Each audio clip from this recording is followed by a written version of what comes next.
بسم الله الرحمن الرحيم. الحمد لله رب العالمين، والصلاة والسلام على رسوله الأمين سيدنا ونبينا ومولانا محمد وعلى آله وأصحابه والتابعين ومن تبعهم بإحسان إلى يوم الدين. بینندگان عزیز و محترم، عرض ادب و سلام دارم. السلام علیکم و رحمت الله و برکاته. با برنامه فتاوا با شما هستم که در این برنامه طبق معمول به سوالات رسیده شده پاسخ داده خواهد شد و شما بینندگان عزیز و محترم چنانچه سوال شرعی داشته باشید میتونید با ایمیل هایی که زیر نویس خواهد شد پیامتون ارسال بدارید تا انشاءالله در برنامه های بعدی ما به اون سوال بپردازیم. سوالاتی که در دست بنده قرار داده و اولین سوالی که برنامه را انشاءالله با توفیق الهی آغاز خواهیم کرد اینه که برادر میپرسند از پدری یا از شخصی خواستگاری دخترش کردم و بعد از مدتی ایشون قبول کردن، ولی برای عقد بستنمون به هر حال این هفته و این ماه رو میکردن، یعنی اون رو به تأخیر میانداختن ظاهرا. و بعد از اصرار بنده به هر حال در یک مجلسی که همه حضور داشتن، عموهای و عموهایشون و اینا، میگه که پدر خانم میگفتن که شما فکر کنید که بالاخره عقد بستین و این خانم شماست، دختر من زن شماست و من به شما گفتم و همه هم حاضر بودیم و همه حاضر بودیم، منم پذیرفتم. آیا این دخترشون رو به خانم من به حساب میان، زن من هستن، یعنی من میتونم باش سفر کنم و نشست و برخاست داشته باشم، میتونم باش تنها باشم؟ اگر توضیح بدید ممنون میشم. بله، سوالش البته یکم طولانی هست اما مشخص لبش اینه که به هر حالشون خواستگاری کردن، پدر دختر موافقت خودش رو اعلام کرده و حالا چنانچه سوالو داره بیان میکنه، میگه که در مجلسی بوده که دیگران هم حضور داشتن، یعنی از خویشاوندان دختر، خویشاوندان پسر، و پدر دختر یعنی با عزم و جزم گفته که حالا این به هر حال من به شما گفتم، وعده دادم، این زن شماست. حالا میخواد حلالیتش رو به هر حال جستجو کنه از ما، از برنامه ما بخواد که بهش بگیم که آیا میتونه ایشون با این دختر به تنهایی بره سفر یا اینکه نشست و برخاست داشته باشه و به هر حال این ور اوور برن، یا میتونه همچون کاری بکنه یا نه. ببینید، عقد ازدواج مانند هر عقدی بستگی به رضایت طرفین داره و اینکه طرفین به هر حال عزم دارن و اراده قوی دارن بر این کار و به هر حال پدر اعلام میکنه آمادگی خودش و رضایت خودش و هر شرطی داره بیان میکنه و به هر حال آقا پسر و داماد به هر حال عزیزم چه کار میکنه؟ موافقت خودش رو اعلام میکنه و قبولی خودش رو با اظهار میکنه و بیان میکنه. به هر حال این افرادهای عاقل و بالغ و به هر حال نشستن، مردانی هم هستن که این رو صحنه شاهد هستن و موافقت این دو رو به هر حال شهود میکنن که حالا این امر صورت پذیرفته. این میشه یک عقد شرعی. هر عقدی به این صورت هست که این من به شما میفروشم، یعنی من به هر حال به ملکیت شما در میارم، این من به شما میبخشم، به هر حال اون طرف قبول میکنه، خب امر دیگه به هر حال جاری است و کار به هر حال یا میگم جنس ملکیت فرد رو به فرد دیگه منتقل میشه در خرید و فروش اینا. ازدواج هم همچنین در مجلس میبایستی عزم و اراده داشته باشه و به هر حال مرد با اطمینان خاطر و با قولی بیان و رسا میگه که به هر حال من دخترم را به این مهر که حالا فلانی اسمش هم هست، من حاضرم به عقد شرعی شما در بیارم به این مبلغ، به هر حال به این مهر و اینها. خب اون پسرم طبعا یا اینکه تلقین بهش میکنه آقای قاضی یا کسی دیگه در محضر دیگران میپذیره و قبول میکنه و که اون به اون مهر رو پذیرفته، هر شرطی هست قبول کرده. این صورت عقد خب صحیح هست، درست هست، ثبت بشه ثبت نشه به هر حال این درسته. اما ببینید ما احیانا وعده داریم، وعده هست که بعضی موقع ما وعده میکنیم افرادی رو اما عقد بسته نشده، یعنی انتقال ملکیت در یک چیز خرید و فروش مثلا چی صورت نپذیرفته. مثلا شما میخواید حالا یه ماشین بگیرین، خب میرین با طرف قرارداد میبندید، صحبت میکنید، هر چیزی رضایت ها به هر حال به دست میاد، اما شما کار رو اتمام نکردین، شما چیکشو بهش پرداخت نکردین، میگین که بعد بهش پرداخت میکنم، یا اینکه که برمیگردیم، یا اینکه که به هر حال وعده میذارین در فلان تاریخ به هر حال این کار رو ادامه بدین. این میشه یک وعده. اونم میگه خب این ماشین مال شماست، این جنس مال شماست، این زمین مال شماست، من دیگه تمام وعده دادم به شما، تمام. اما این اثبات ملکیت شما رو نمیرسونه. این یک وعده است، یک قول با یک به هر حال یک یا قول یا وعده به عنوان یک قراردادی که به هر حال امضا شده هست و اتمام شده باشه مانند هم نیستن. این که پدر خانم شما را از این شک و تردد به هر حال بیرون کرده و خارج کرده که شما هیچ ترددی نداشته باشین، شکی نداشته باشین، من به شما وعده کردم، قول دادم و این دختر به هر حال خانم شماست. خب این یک قول هست، یک وعده هست. اینجا میگیم که اتمام نشده، عمل به اتمام نرسیده، یعنی عقد بسته نشده که حالا صیغه عقد جاری شده باشه. صیغه خاصی عملاً وجود نداره که بگیم اون صیغه خاصی هست و حالا طبق عرف پذیرفته بشه که حالا ایشون دو خانم شما هستن.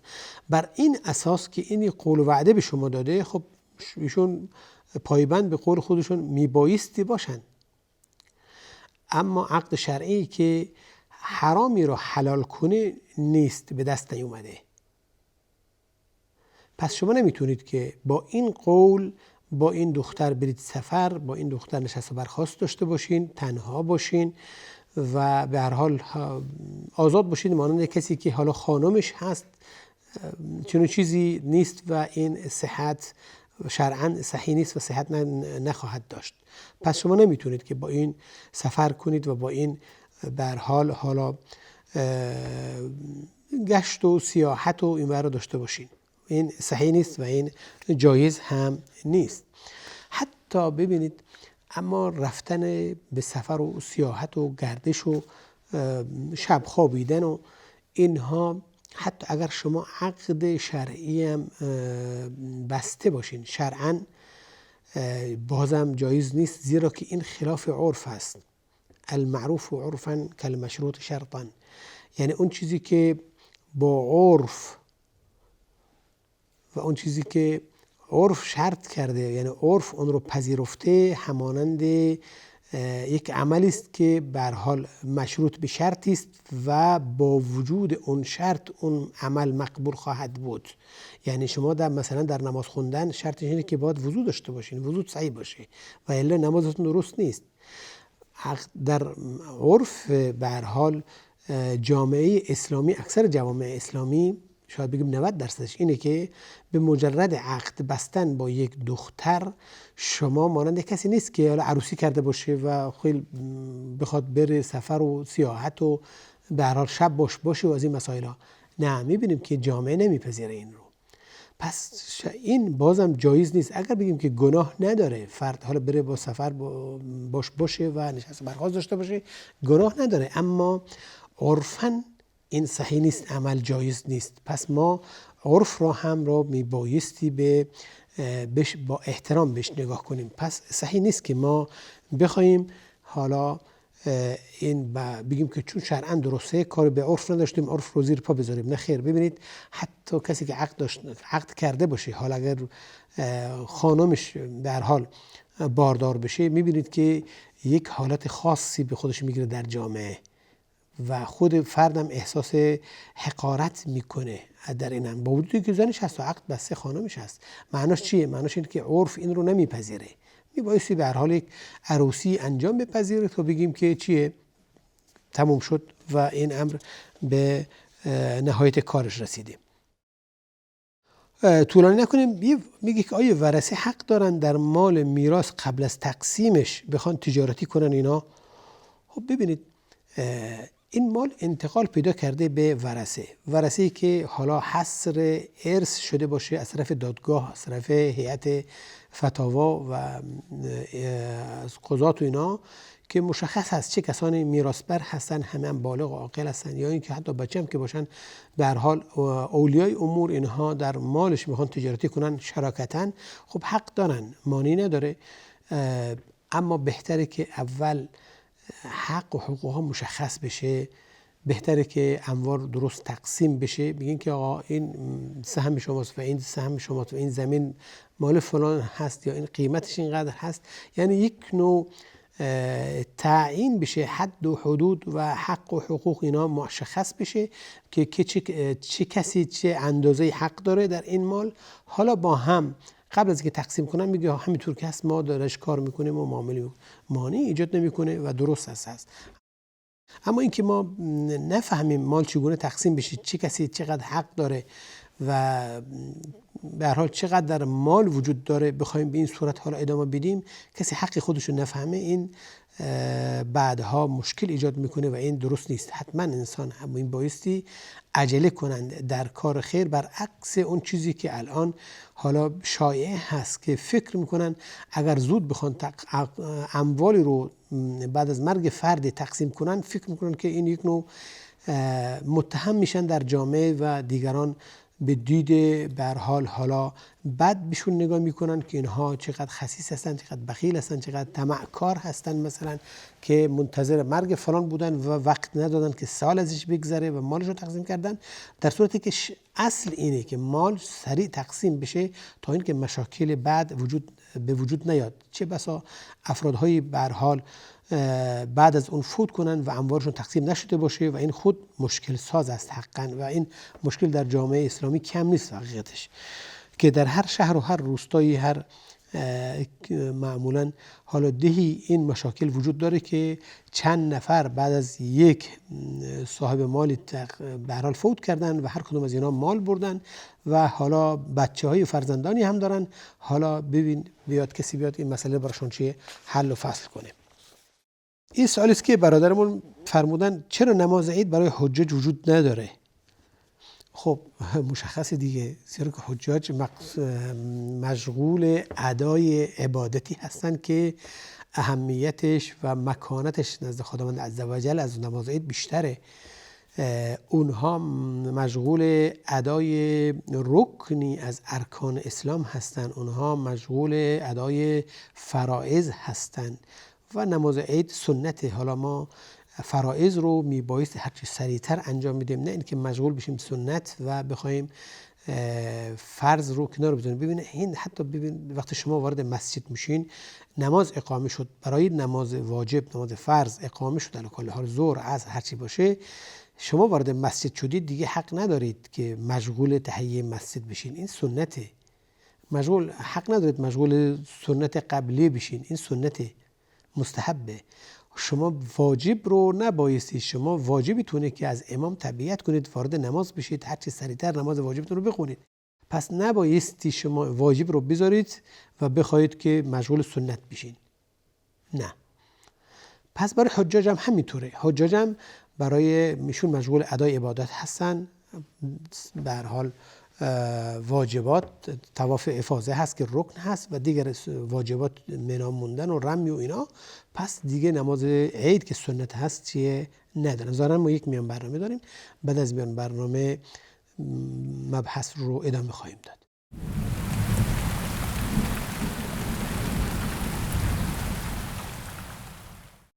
با سلام دوباره خدمت شما بینندگان عزیز و محترم. خب سال مشخص شد که حالا حجاج چرا نماز نمیخونن، به هر حال طولانی نکنیم، برمیگردیم به سال بعدی که بازم در مسائل حج هست که فرمودن این حج بدل چگونه است و خب برای چه کسی میشه انجام داد. حج، ببینید حج بدل مشخص از اسمش که یعنی این که حجی که به جای کسی دیگه میخوان انجام بدن. در اصل عبادت و تکالیف اینه که انسان خودش انجام بده. عبادت کسی به جای کسی نباید انجام بده. اصل اینه. وقتی میخواید حالا نماز بخونید شمایید که باید نماز بخونید. وقتی قرار شده روزه بگیرید واجب هست، شما نمیتونید کسی رو به هر حال اجاره کنید که برات بجات روزه بگیره. و همچنین حج وقتی که شما حال سالم و مستطیع هستید، اینی که اصل اینه که خودتون انجام بدید. پس عبادت ها، تکالیف، واجبات، اصلش اینه که انسان خودش اون رو چیکار کنه؟ انجام بده و به هر حال ادا کنه. اما استثناءاتی قائل شده شریعت و در دین به هر حال وارد شده که حالا از صاحب شرع پرسیده شده، از رسول الله صلی الله علیه و سلم پرسیده شده و اجازه دادن. مثلا فرمودن که کسی گفت که پدرم به هر حال مریض هست نمیتونه سوار بشه، یا مادرم، و آیا من میتونم به جاش حج کنم؟ رسول الله میفرماید بله. کسی میگه که من فوت کرده مادرم و اگر میتونست یا نمیتونست صحبت کنه، اگر میتونست صدقه میداد، آیا به جاش صدقه بدم؟ رسول الله میفرماید بله، اجازه میده. رسول الله میفرماید کسی که فوت کنه روزه داشته باشه، خب فصام عنه ولیه او کما قال صلی الله علیه و سلم، ولیش میبایستی، نزدیکانش میبایستی به جاش روزه بگیرن. پس استثناءاتی اومده که شریعت اجازه داده برای این که اعمال نیک کثرت پیدا کنه و افزایش پیدا کنه و فرد برای ذمه بشه نزد خداوند عزوجل و درجاتش بیشتر بشه. اجازه دادن که حالا نزدیکانش، خویشاوندانش، افرادی که حالا دلسوزش هستن براش این عبادت رو انجام بدن تا این که حالا از گناهانش کم باشه در این باره و این که این واجب براش چیه نوشته بشه و به جا بیاد. هرچند که قابل مقایسه نیست عبادتی که خودتون بخواید انجام بدین و عبادتی که بخواد کسی به جاتون انجام بده. طبیعی است که قابل مقایسه نیست. عبادتی که خودش انسان میخواد انجام بده داره میدونه داره چه کار میکنه. طبعا اخلاصش، دعاهاش، استغفارش، خب گریه و زاریش و اینها در نزد خداوند عزوجل، خب ماننده که اینطور نیست که کسی شما اجاره کنید و پول بهش بدید که اصلا شاید شما را کسی را نشناسه، پدرتون نشناسه و بخواد به جاش چیکار کنه؟ عبادت کنه. پس اصل اینه که انسان خودش کار رو انجام بده. اما اجازه داده شده که حج بدل هم یا روزه هم به جاش گرفته بشه، اما شرایط خاصی داره. شرط اینه که اون کسی که به جاش میخوان حج انجام بدن، مثلا چون سال از حج شده، این که ناتوان باشه یا فوت کرده باشه. یعنی امیدی نیست که بخواد بگیم حالا زمانی خودش میتونه انشالله یا بتونه حجش رو انجام بده، نه، فوت کرده و ایشون دیگه نیستن. پس اجازه داده شده که شرعاً کسی به جاش اگر بخواد براش چی حج کنه.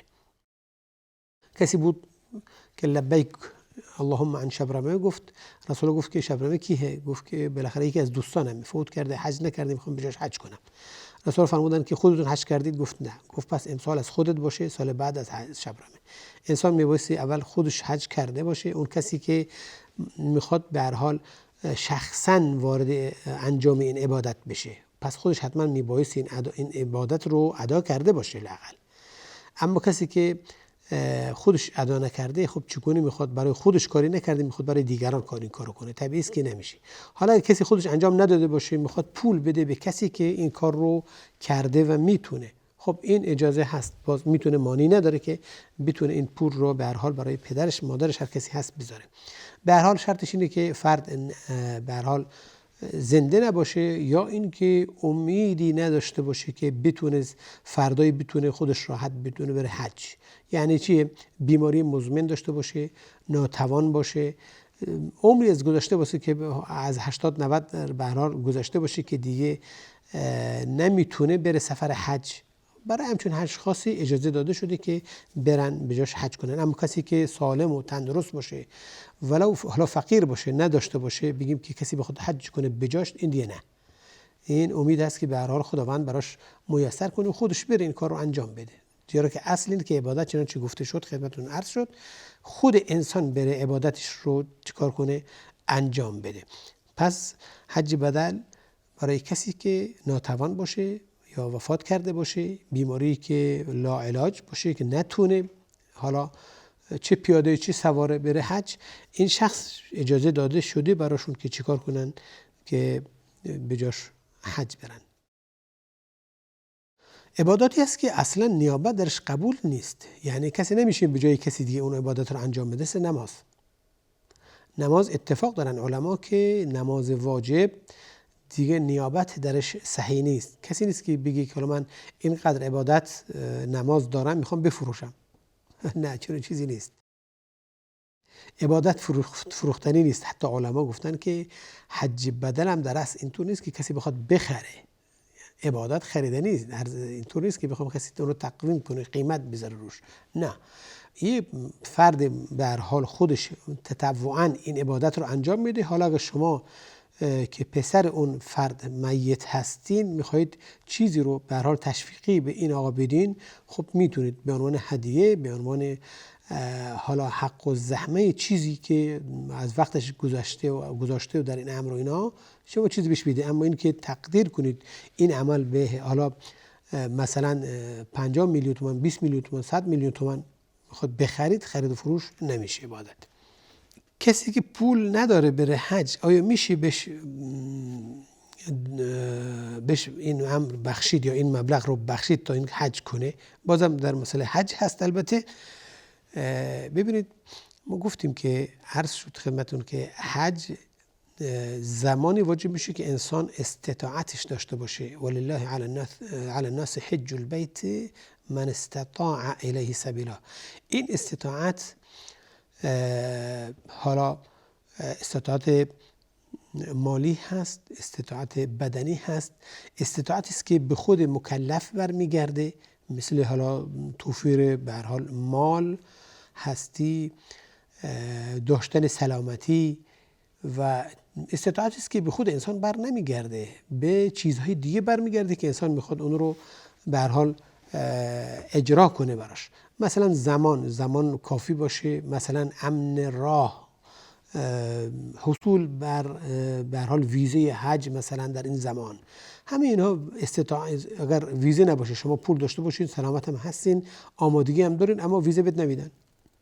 الان یه نوبتی هست در کشور خودمون، خب نوبتت نشده، شما در اینجا به هر حال مستطیع نیستین، یعنی استطاعت ندارین که برین، زیرا که الان نوبتت نرسیده و دست خودت هم نیست، هیچ کاری نمیتونی بکنی.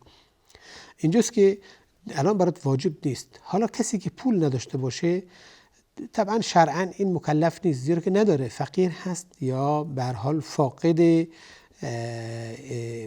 این مبلغ، به هر حال اون وسیله هست که اون رو به مقصد میرسونه و برای خودش، افرادی که نفقهشون میده، خب حج براش واجب نیستی. حالا کسی بخواد این رو بهش بده، بهش ببخشه، آیا درست هست یا نه؟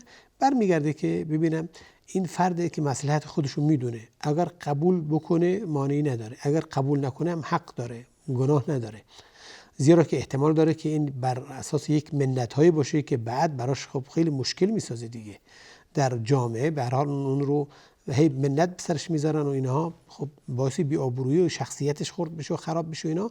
پس حق داره که این رد کنه، اصلا میتونه که نپذیره، گناهی هم نداره. یا اینکه خدای نخواسته کسی میخواد از این عمل به هر حال بهره دیگه ببره، مثلا حالا یه زمینی داره نزدیکای زمین خودش، میخواد این زمین از دستش در بیاره، میگه آقا من سفر حج شما رو به هر حال عهده‌دار میشم و میخوام فلان، و بعد ضمناً وقتی این قبول کنه میگه که حالا من یه خواهش دارم که این زمینتون رو به هر حال به این قیمت رو به من بفروشین، و الا خب اونم میترسه که شاید بهش نده، میخواد کار کنه. ببین این مسائل ها برمیگرده به اون فرد. اگر هیچ شرط شروطی نباشه، هیچ منتی نباشه، میدونه که هیچ مانعی هم براش، مشکلی هم براش ایجاد نمیکنه، میتونه بپذیره، خب میتونه بره حج. نپذیره هم مانعی نداره، گناهی هم نداره، زیرا که شرعاً ایشون مکلف نیستند. پس اینکه کسی بخواد چیزی بهش ببخشه برمیگرده به رضایت خود اون فرد. برادر یا خواهری میفرمایند که اگر کسی بعد از وضو کلمه شهادتین رو نگه، فراموش کنه، یعنی آیا وضوش درست هست یا نه؟ بله، ببینید هر عبادتی، وضو هم همچنین عبادت هست، بنا به قول راجع علما دارای ارکان و واجباتی هست و مستحباتی. قبلا هم در مسائل حج این صحبت شده. ارکان اگر به وجود انجام ندین، خلل درش وارد بشه، اون عبادت درست نیست. واجبات اگر باشه خب به هر حال انسان گناه هست، بعضی موقع کفارایی داره، بعضی موقع نه کفارایی نداره، باید حتما این رو انجام داد. اما مستحبات و سنن اینها دیگه مانع ایجاد نمیکنه اگر کسی به هر حال انجام نده، بجز این که از ثوابش کم میشه، ثواب کامل براش نوشته نمیشه. کلمه شهادتین بعد از وضو و دعاهایی که وجود داره بعد از وضو، همه اینا جز مستحبات است و سنت هست که حالا ثوابش زیاد است، چنانچه در حدیث اومده از رسول الله صلی الله علیه و سلم که کسی که وضوشو کامل کنه و بگه اشهد ان لا اله الا الله و اشهد ان محمدا عبده و رسوله و ان محمدا عبده و رسوله اللهم اجعلنی من التوابین و اجعلنی من المتطهرین، این دعا کسی میگه بخونه 8 در جنت روش باز خواهد شد و از هر دری میخواد میتونه وارد بشه. این عظمت به هر حال این دعا و این شهادت میرسونه که چقدر ثوابش زیاد هست که ما بی‌بایستی انجام بدیم. اما اینکه بگیم واجب هست کسی اگر انجام نده حالا وضوش درست نیست و وضوش صحیح نیست و بی‌بایستی وضو مثلا مجددا وضو بگیره، نه، چنون چیزی گفته نشده و چنون چیزی هم علما بهش رأی ندادن. پس اون چیزی که هست واجبات رو وضو همون یا ارکانش حتی بگیم نیت هست که انسان با اراده بخواد وضو بگیره، یعنی بر این باور باشین که میخواهید نماز بخونید یا میخواهید قرآن بخونید یا میخواهید طواف کنید و حالا دست و صورت میخواد بشورید، حتما چه به قصد انجام این عبادت باشه که این عبادت رو به جای دوست دارید که با وضو باشید. اصلا میخواید برید بازار، هر جا میخواید باشید میگید که من میخوام وضو داشته باشم، خب به نیت وضو چیکار میکنید؟ حالا وضو میگیرید، دست و رو میشید و ترتیب رو رعایت میکنید. پس نیت شرط هست و لازم هست و رکن این عبادت هست اصلا نزد جمهور علما، و همچنین شستن صورت و 2 دست و مسح سر و شستن پاها و ترتیب بر این اساس این جزء گفتن حالا ارکان و واجبات این وضوست که اگر بی این صورت نباشه وضو درست نیست. اما این که حالا دعا گفتن هنگام شستن صورت و یا دستان و یا اینکه هنگام مسح سر و پاها و یا اینکه بعد از وضو گرفتن کسی دعا نخونه، حالا چه تعمدی باشه چه فراموشی باشه، فقط اون اجر و ثواب که براش نوشته میشه از دست خواهد داد. اما وضوی ایشون چی درست هست و صحیح هست و کاملا وضوش درسته و مشکل ایجاد نمیکنه. ظاهرا ما یک میان برنامه داریم، بعد از این برنامه‌مون رو انشالله مجددا آغاز خواهیم کرد با سوالات جدید.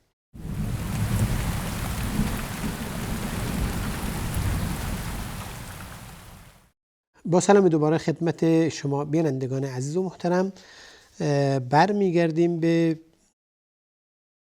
سوال جدید که اگر کسی به علت بیماری کرونا وضو گرفتن براش مشکل باشه آیا میتونه با تیمم نمازش رو بخونه و یا میتونه نمازهای جمع بخونه با این تیمم یا نه؟ اگر توضیح بدید ممنون میشم. خواهش میکنم. خب اصلا شریعت بر اینه که انسان وقتی که در ادای یک تکلیف با مشکل برخورد میکنه اون رو در حقش چیکار میکنه؟ به حساب تخفیف براش قائل میشه. یعنی کسی به هر حال دیسک داره نمیتونه بیسته در نماز، خب میگه بشین رو صندلی بشین. خب کسی به هر حال یه بیماری داره که نمیتونه روزش رو کامل کنه، مشکلات داره و سفارش بر این هست، سفارش پزشکان که روزه نگیره، خب میگه بخور، معنی نداره، روزی که بهبود پیدا کردین غذا بگیر. یعنی براش چیکار؟ تخفیف حاصل. سفر میکنید، در سفر خب شاید نمازتون حالا کامل خوندن برات مشکل ایجاد کنه، میگه که قصر بخون، یعنی 4 رکعت رو 2 رکعتش بخون.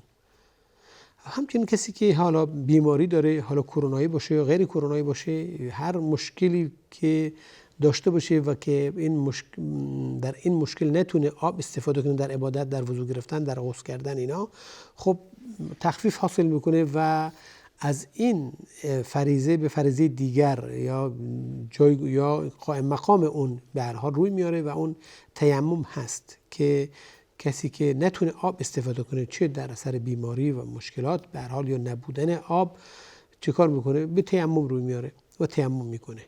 پس این هیچ مشکلی وجود نداره که کسی که حالا نتونه آب مصرف کنه، نتونه آب استفاده کنه، چیکار میکنه؟ با تیمم وضوء خودشو میگیره و کامل میکنه و نمازشو میخونه. اما اینکه چند نماز با یک تیمم خوندن، این بین فقها طبعا حالا آراء مختلف دارن، فقها در این باره اختلاف دارن با هم دیگه، که جمهور بر اینن که تیمم برای یک فریضه هست.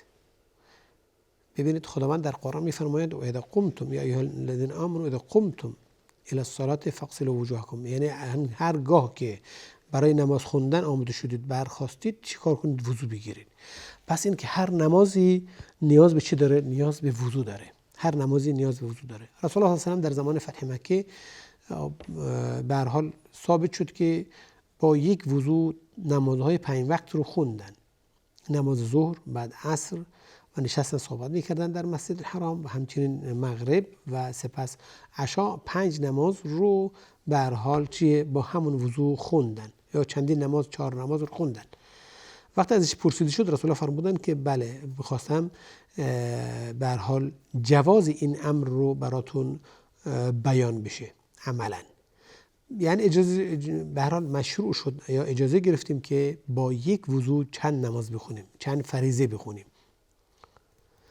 گفتن که علما میگن که برای تیمم همچون اجازه‌ای داده نشده یا همچون چیزی وارد نشده، همچون چیزی ثابت نشده و قیاس در عبادت درست نیست. اما عبادت نمیشه درش قیاس کرد. اون چیزی که رسیده میگیریم، اون چیزی که نرسیده بر همون اساس خودش باقی میمونه. پس تیمم هم انسان وقتی که هر وقت نماز میخواد بخونه تیمم میکنه. این رأی جمهوره و این به هر حال دیدگاه جمهور فقهاست که پس با یک تیمم یک فرض میشه خوند. حالا فرض بعدی چه قضا باشه چه ادا باشه، وقت به هر حال از وقت ظهر به وقت عصر برسین، حتما برای عصر باید تیمم بشه و جمع بشه. همچنین این رأی جمهوره. اما امام ابو حنیفه رحمه الله میفرماید نه خیر، با یک تیمم مثلا تا زمان وضو، تا زمان که اصلا وضوش باطل نشده میتونه چندین فرض هم باش بخونه، مانعی ایجاد نمیکنه. این تو نیست که حتما باید نداره. همچنان که وضو درست هست قیاس بر وضو دیگه و اینم جای وضو هست، قائم مقام وضو هست. پس تا زمان شما وضوتون باطل نشده میتونید هر نمازی رو با این تیمم بخونید. و بعضی از فقهای ما باز بر این هستن که نه، نمیشه مگر یک فریضه، مگر فریضه ای که حالا قضا باشه. یعنی در نماز ظهر هستی، نماز از ظهرتون خوندین، حالا قضایی هم دارین، قضای مثلا دیروز یا نماز فجر که خواب افتاده، مثلا حال نماز نخونده یا سفر بوده، به هر حال تازه رسیده، حالا اون قضا رو میخواد با این تیمم بخونه، میگه این معنی نداره، زیرا که وقت عوض نشده، اون قضاست، دیگه وقت کاری به وقت نداریم، وقتش تموم شده و السلام علیکم، فقط میبایستی خود واجب رو ادا کرد و به جا آورد. پس با این تیمم میشه کاری کرد. اینم هست، اینم گفته شده، اما به هر حال جمهور بر این هستن که حالا نمیشه. اما خیلی از معاصرین ما اجازه دادن و از مجتهدین ما بر این هستن که به هر حال حرج یا سختگیری در دین وجود نداره. دین اصلا خودش آسان هست و میبایستی آسان میگرد. یرید الله بکم الیسر ولا یرید بکم العسر. کسی که مریض هست، حالا یه وضو گرفته، باز وضو نتونسته، تیمم کرده، حالا ما میخوایم اون رو مکلف کنیم تیمم بگیره، واقعا براش سخته. ایشون تا زمانی که وضوش باطل نشده با این تیمم میتونه همه نمازاشو بخون. اینم هست والله اعلم. به هر حال کسی که مشکل داشته باشه که با این تیمم بخواد بخونه، انشالله که مشکلی نیست و صحیح هست. سوالی است که باز درباره نماز هست. برادرمون میفرمایند که با جماعت به نماز ایستادم، در وسط نماز مشاهده کردم که حالا یا مشاهده قطره خونی در لباس هم مشاهده کردم، یک قطره خون هم چیزی که در لباس هم دیدم و حقیقتا ندونستم چیکار کنم. منم نمازم رو با امام تموم کردم، یعنی ادامه دادم. خب آیا باید این نماز قضا کنم یا چیکار کنم، یا کار من درست بوده یا نه؟ میدونید که از شروط صحت هر نماز اینه که یکی از شروطش اینه که لباس انسان از نجاست پاک باشه، محلی که انسان نماز بخونه از نجاست پاک باشه، بدن انسان از نجاست چیه؟ پاک باشه، مگر اینکه حالا استثناءاتی هست برای کسی که مثلا بیماری داره، بیماری سلسله بول داره یا مسائل دیگه که حالا دیگه راهی بجز تسلیم شدن در مقابل اون بیماری وجود نداره، که اون شروط خاص خودش داره و خودش آماده میکنه، در وقت وضو میگیره و خودشو میبنده، نمازشو میخونه و اگرچه هم این پیش بیاد اما میگیم که مشکل ایجاد نمیکنه، زیرا که نمیشه این رو قطع کرد، نمیشه اون به هر حال منتظر موند که حالا این برطرف بشه، زیرا که این برطرف شدنی نیست. اینجا ما در مقابل این چیه؟ تسلیم شدیم دیگه، راه دیگه نداریم. اما کسی که سالم هست، صحیح هست و نبایستی پس با لباس نجس در مقابل خداوند در حال به نیایش بپردازه و نباید نجاست بدنش از با نجاست آغشته باشه یا لباسش یا مکانی که نماز میخونه اینا. پس لازمه که چیکار کنه؟ پاک باشه و صحیح باشه. اما این هر نجاستی، حالا ادرار باشه، نجاست دیگه باشه، اما نسبت به خون که حالا خون بدن خود انسان باشه، علما استثناء قائل هستن با اون که خب خود خون نجسه، همه هم اتفاق دارن، همه میدونن که به هر حال رأی بر این هست که خون جزء نجاست هست و نجس هست. حالا چه استثنایی قائل شدن؟ این که گفتن اگر زیاد نباشه انسان مشاهده کنه، یا اینکه زخمی بوده باشه، حالا به هر حال اثرات اون زخم روی لباس مونده و از خودش اثر بقایی گذاشته، میگن که این مانعی نداره. مانعی نداره، البته گفتن که اگر زیاد نباشه. حالا این زیاده حجمش چقدر هست؟ خب طبیعی است که حد معینی وجود نداره که بگیم حالا 3 سانت باشه، 4 سانت باشه، 5 سانت باشه، کمتر باشه یا بیشتر باشه، نخیر. این رو به هر حال گفتن که حکم عرف ببینم چی رو میپذیره. اگر در عرف به نظر شما این زیاد هست، عیب به نظر میاد، خب حتما دیگه بگیم نجس هست. اما عرفا اگر این کوچیک هست، چیزی نیست، به حساب نمیاد، خب معنی نداره، چیزی به حساب نمیاد و نماز باش درست هست.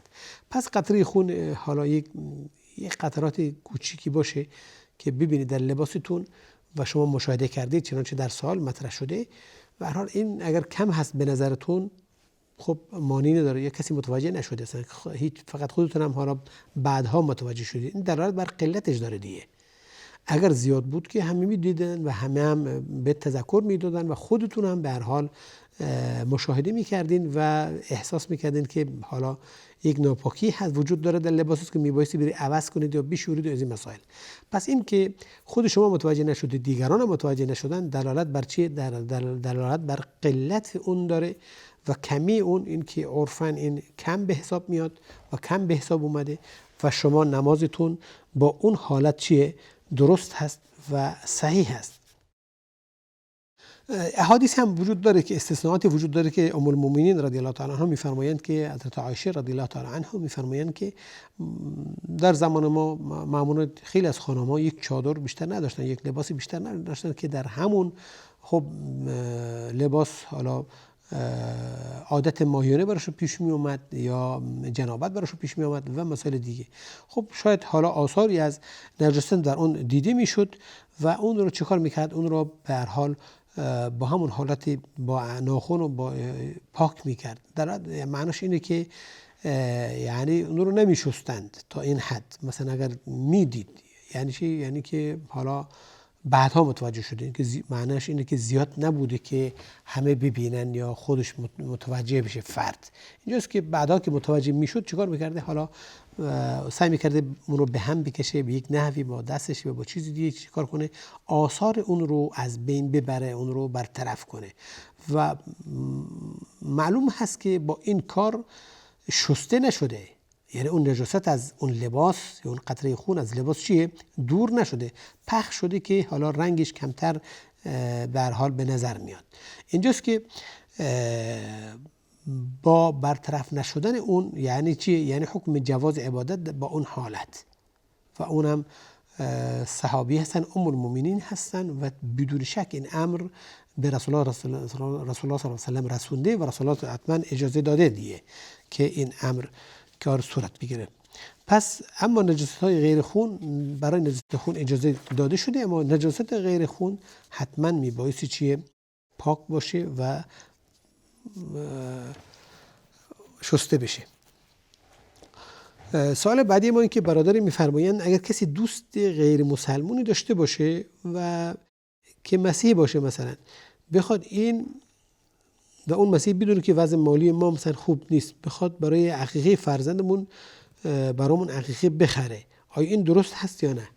حالا شاید شنیده باشه وگرنه خب فکر نکنم ایشون بدونن که ما این عقیقه داریم و نداریم، نمیدونن به هر حال، شاید هم بعضیا مطالعه کردن میدونن. علی کل حال حالا چی شده که در اینجا متوجه شده؟ حتما حالا چیزی شنیده. خب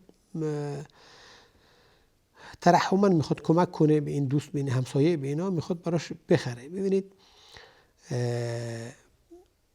این یک سنتی است و یک سنت بسیار مستحب هست که انسان انجام بده که به هر حال خود حالا صلاح و تقوای اون بچه و حتی شفاعت برای پدر و مادرش در قیامت مثلا اگر فوت کنه در کوچیکی بستگی داره به اون عقیقه که پدرش براش انجام میده، چنانچه در حدیث اومده. اگر کسی نداشته باشه خب میتونه به تأخیر بندازه، و اگر داشته باشه که میبایستی انجام بده. حالا اگر این اهل کتابی یا این مسیحی بخواد براش انجام بده، این برمیگرده به این که اولا اگر ایشون قیمت این رو بهتون میدن به عنوان هدیه، خب که هدیه از شما میپذیرید، حق هم دارید بپذیرید، مانع ایجاد نمیکنید، میتونید بهش با همون مبلغ چیکار کنید؟ عقیقه رو انجام بدین و ثواب بردین و عمل رو انجام دادین. اما این که اون بخواد گوشت بخره، نه، این که نمیشه. عقیقه معناش این که ذبح کردن هست در منزل، نه این که حالا در هر جا باشه اما ذبح کردن باشه. اما این که خودش ذبح کنه و برای شما بیاره، حالا این بحثی بین فقها که جایز است، اما اهل کتاب میتونن ذبح کنن و انشالله که جایز است. ظاهرا ما وقتمون به اتمام رسیده و تا برنامه بعدی همه شما رو به خداوند بزرگ میسپارم. سبحانك اللهم و بحمدک، اشهد ان لا اله الا انت، استغفرك و اتوب الیک. والسلام علیکم و رحمت الله و برکاته.